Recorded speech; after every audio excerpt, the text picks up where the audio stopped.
Shark tank হয়তো আমাদের স্বপ্ন দেখায় কিন্তু বাস্তব শেখায়, বিনিয়োগের আগে বোঝা, সাফল্যের আগে ব্যর্থ হওয়া আর জনপ্রিয়তার আগে চরিত্র গড়া।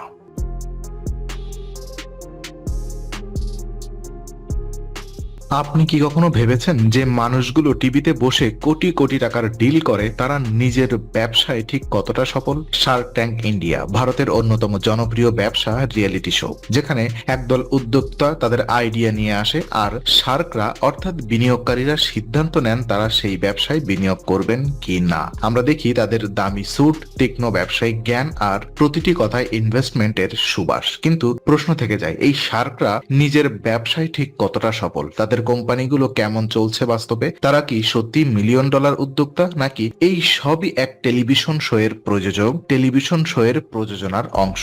আজ আমরা বিশ্লেষণ করব শার্ক ট্যাঙ্ক ইন্ডিয়া এর বিচারকদের বাস্তব ব্যবসায়িক চিত্র, তাদের উত্থান পতন, ব্যর্থতা আর আসল সাফল্য। এটা শুধু শো এর গল্প নয়, এটা ভারতের নতুন উদ্যোক্তা সংস্কৃতির বাস্তব চিত্র। তো শার্ক ট্যাঙ্ক ইন্ডিয়া ভারতীয় টেলিভিশনের নতুন ব্যবসার বিপ্লব। শার্ক ট্যাঙ্ক প্রথম শুরু হয়েছিল আমেরিকায় 2009 সালে এবং ভারতীয় সংস্করণটি আসে 2021 সালে সনি টিভিতে। শোটি শুরু হওয়ার সঙ্গে সঙ্গেই ভারতীয় উদ্যোক্তা সমাজে যেন এক নতুন আগুন জ্বলে ওঠে। যে দেশের মানুষ আগে চাকরিকে নিরাপত্তা ভাবত, সেখানে এখন স্টার্টআপ মানেই স্বপ্ন, ঝুঁকি ও স্বাধীনতা। শার্ক ট্যাঙ্ক ইন্ডিয়া দেখিয়েছে একজন ছোট শহরের ছেলে বা মেয়ে তার এক অভিনব আইডিয়া নিয়ে কিভাবে দেশের শীর্ষ বিনিয়োগকারীদের সামনে দাঁড়াতে পারে। কিন্তু এই জনপ্রিয়তার মধ্যেই লুকিয়ে আছে এক দ্বৈত সত্য। একদিকে শোটি কোটি কোটি তরুণকে অনুপ্রাণিত করেছে, অন্যদিকে সমালোচকরা বলছে এটি বাস্তব বিনিয়োগ নয়, বরং রিয়েলিটি টিভির অভিনয়। আর এই বিতর্কের কেন্দ্রে রয়েছেন শার্করা নিজেরাই। তো অসমান গুণ, বট এর নৌকা কতদূর চলেছে? তো অমান গুপ্ত, বোট এর নৌকা কতদূর চলছে? অমান গুপ্ত, কো-ফাউন্ডার অফ বোট লাইফস্টাইল, তিনি শার্ক ট্যাঙ্ক ইন্ডিয়ার অন্যতম জনপ্রিয় মুখ। তার হিউমার, আত্মবিশ্বাস আর স্টাইল তাকে দেশের তরুণ উদ্যোক্তাদের আইকনে পরিণত করেছে। কিন্তু এখন দেখি বোটের বাস্তব ব্যবসায়িক চিত্র। 2016 সালে শুরু হওয়া বোট মূলত চীনা ম্যানুফ্যাকচারার থেকে ইয়ারফোন বা হেডফোন আমদানি করে ভারতে বিক্রি করত। ব্র্যান্ডিং ছিল smart, made for India, affordable luxury style plus music. কিন্তু বর্তমানে বোটের বড় সমস্যা হলো লাভের মার্জিন। 2023 সালের রিপোর্ট অনুযায়ী বোটের আয় ছিল প্রায় 4,000 কোটি টাকা, কিন্তু নিট প্রফিট ছিল মাত্র 97 কোটি। এর কারণ ভারী মার্কেটিং খরচ, চীনা সাপ্লাই ডিপেন্ডেন্সি, আইপিও অর্থাৎ শেয়ার বাজারে তালিকাভুক্তি করার পরিকল্পনা বোট স্থগিত রেখেছে, কারণ বাজারে ইলেকট্রনিক্স পণ্যের প্রতিযোগিতা এখন ভয়ঙ্কর। অমান শোতে যেমন বলেন, I am not emotional, I am practical. কিন্তু বাস্তবে বোট এখন ব্র্যান্ড রিফ্রেশ ও পণ্য বৈচিত্র্যকরণের অর্থাৎ ডাইভার্সিফিকেশনের চাপে। তবুও অমানের মার্কেটিং মাইন্ড, ইনফ্লুয়েন্সার, কোলাবোরেশন, সামাজিক উপস্থিতি তাকে দেশের অন্যতম স্মার্ট উদ্যোক্তায় পরিণত করেছে। এরপরে পেয়ুষ বংশাল অর্থাৎ লেন্সকার্টের লেন্সে সাফল্য ও ঝুঁকি। লেন্সকার্ট শুরু হয়েছিল 2010 সালে। আজ এটি ভারতের সবচেয়ে বড় অপটিক্যাল ব্র্যান্ড, প্রতিদিন প্রায় 30,000 অর্ডার ডেলিভারি করে।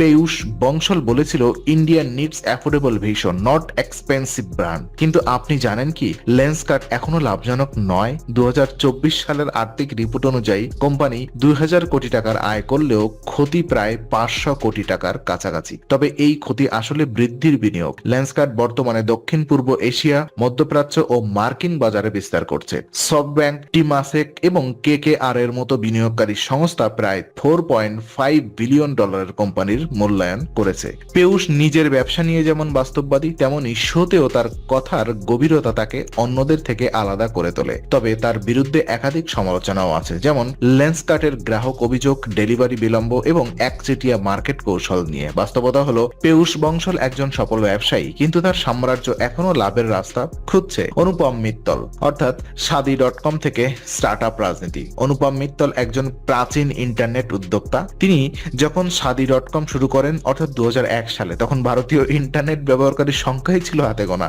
আজ শাদি.com প্রায় 4 কোটি ব্যবহারকারী আছে, কিন্তু বাস্তবে কোম্পানির বৃদ্ধি অনেক ধীর। বছরে প্রায় 500 থেকে 600 কোটি টাকার ব্যবসা হলেও নতুন প্রজন্মের টিন্ডার, বুম্বলার এবং ম্যাট্রিমোনিয়াল অ্যাপস এর সঙ্গে প্রতিযোগিতা কঠিন হয়ে উঠেছে। অনুপমের বিনিয়োগের পোর্টফোলিও বিশাল। ওয়ো, বিগ বাস্কেট, কার্ড ডেকো ইত্যাদি প্রতিটি স্টার্টআপে তার অংশীদারিত্ব আছে, কিন্তু তার সবচেয়ে বড় শক্তি হলো মার্কেটের আগাম দর্শন। তিনি জানেন কোনো আইডিয়া আজ ছোট, কালকে সেটা হতে পারে ইউনিকর্ন। তবে তার ব্যক্তিত্ব নিয়েও বিতর্ক আছে। শোতে তিনি প্রায় ওভার স্মার্ট বা টু ইমোশনাল ইনভেস্টর হিসেবে সমালোচিত হন। বাস্তবে অনুপমের কোম্পানিগুলো স্থিতিশীল, কিন্তু তার বিনিয়োগ কৌশল এখন উচ্চ ঝুঁকি ও মাঝারি রিটার্নের মধ্যে ভারসাম্য খুঁজছে। নমিতা থাপার, এমকিউর ফার্মা ও নারী নেতৃত্বের বাস্তবতা। নমিতা থাপার এমকিউর ফার্মাসিউটিক্যাল এর নির্বাহী পরিচালক। তিনি ভারতের অন্যতম প্রভাবশালী নারী উদ্যোক্তা। এমকিউর বর্তমানে ভারতের টপ 15 ফার্মাসিউটিক্যাল কোম্পানির মধ্যে একটি, যার বার্ষিক আয় 8,000 কোটি টাকারও বেশি। তবে এমকিউর এর 2023 সালের পরিসংখ্যান বলছে কোম্পানির আন্তর্জাতিক বাজারে বহু আইনগত চ্যালেঞ্জ পড়েছে, বিশেষত যুক্তরাষ্ট্রে এফডিএ এর কিছু রেগুলেটরি ইস্যু নিয়ে। নমিতা শোতে নারীর ক্ষমতায়ন নিয়ে অনেক কথা বলেন, কিন্তু সমালোচকরা বলেন তিনি জন্মসূত্রে ধনী, তাই তার ব্যবসায়িক ঝুঁকি কম ছিল। তবে এটাও সত্য, নমিতা তার ব্র্যান্ডকে ওষুধের গণ্ডির বাইরে নিয়ে গিয়েছেন, একটি সামাজিক ভাবনা তৈরি করেছেন, হেলথ প্লাস এম্পাওয়ারমেন্ট অর্থাৎ সাকসেস। তার বক্তৃতা, ইনভেস্টমেন্ট এবং নারী উদ্যোক্তাদের প্রতি সমর্থন তাকে ভারতীয় ব্যবসার অন্যতম অনুপ্রেরণামূলক মুখ করেছে। এরপরে অশনীয় গ্রোভার, যিনি খ্যাতি, বিতর্ক এবং পতনের গল্প। অশনীর গ্রোভার ভারত পে এর সহ প্রতিষ্ঠাতা। শার্ক ট্যাঙ্ক ইন্ডিয়ার সিজন 1 এ তিনি ছিলেন শো এর সবচেয়ে আলোচিত মুখ। তার কড়া কথা, তীক্ষ্ণ প্রতিক্রিয়া আর কাটিং থ্রু ব্যক্তিত্ব তাকে ভাইরাল করে তোলে। কিন্তু 2022 সালে হঠাৎ করেই শুরু হয় এক বিশাল বিতর্ক।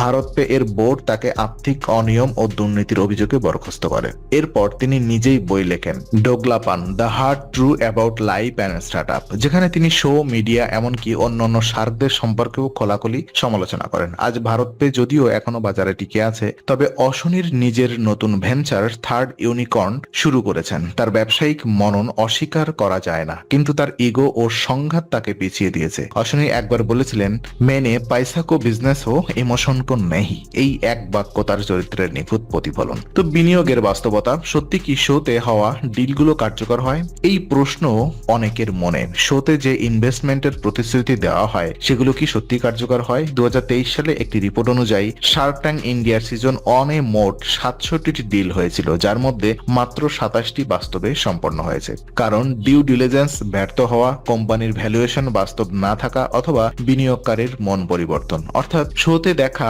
1 কোটি টাকার ডিল বাস্তবে অনেক সময় 20 থেকে 25 লাখে এসে ঠেকে। শো এর উদ্দেশ্য মূলত ব্র্যান্ড এক্সপোজার ও উদ্যোক্তার অনুপ্রেরণা, যে এটি সত্যিকারের ভেঞ্চার ক্যাপিটাল প্ল্যাটফর্ম, দর্শকের দৃষ্টিভঙ্গি ও ভারতের নতুন উদ্যোক্তা সংস্কৃতি। তো শার্ক ট্যাঙ্ক ইন্ডিয়া শুধু একটি রিয়েলিটি শো নয়, এটি ভারতের নতুন উদ্যোক্তা মানসিকতার প্রতীক। আজ গ্রাম থেকে শহর প্রত্যেক তরুণ বুঝে গেছে যে ব্যবসা করা মানে স্বপ্ন দেখা। তবে সত্যিকার অর্থে সফল উদ্যোক্তা হতে হলে প্রয়োজন ঝুঁকি, সময়, বাস্তবতা ও অধ্যবসায়। শো আমাদের শিখিয়েছে একটি আইডিয়া বড় হতে পারে, কিন্তু তার পিছনের লড়াই আরো বড়। শো এর আলো ও ব্যবসায়ের অন্ধকার। শেষে একটাই প্রশ্ন, এই শার্করা কি নিখুঁত, না তারা কি সফল? হ্যাঁ, নিজেদের মতো করে। তো শেষে একটাই প্রশ্ন, এই শার্করা কি নিখুঁত, না তারা কি সফল? হ্যাঁ, নিজেদের মতো করে। তাদের ব্যবসার মধ্যে আছে সাফল্য, ব্যর্থতা, বিতর্ক, যেমন থাকে প্রতিটি বাস্তব উদ্যোক্তার জীবনে। শার্ক ট্যাঙ্ক হয়তো আমাদের স্বপ্ন দেখায়, কিন্তু বাস্তব শেখায়। বিনিয়োগের আগে বোঝা, সাফল্যের আগে ব্যর্থ হওয়া, আর জনপ্রিয়তার আগে চরিত্র গড়া। তো শার্ক সমুদ্রের সাঁতার কাটে না, তারা বাজারের ঢেউয়ে বাঁচে। আর যারা এই ঢেউ বুঝতে শেখে তারাই একদিন হয় সত্যিকারের উদ্যোক্তা।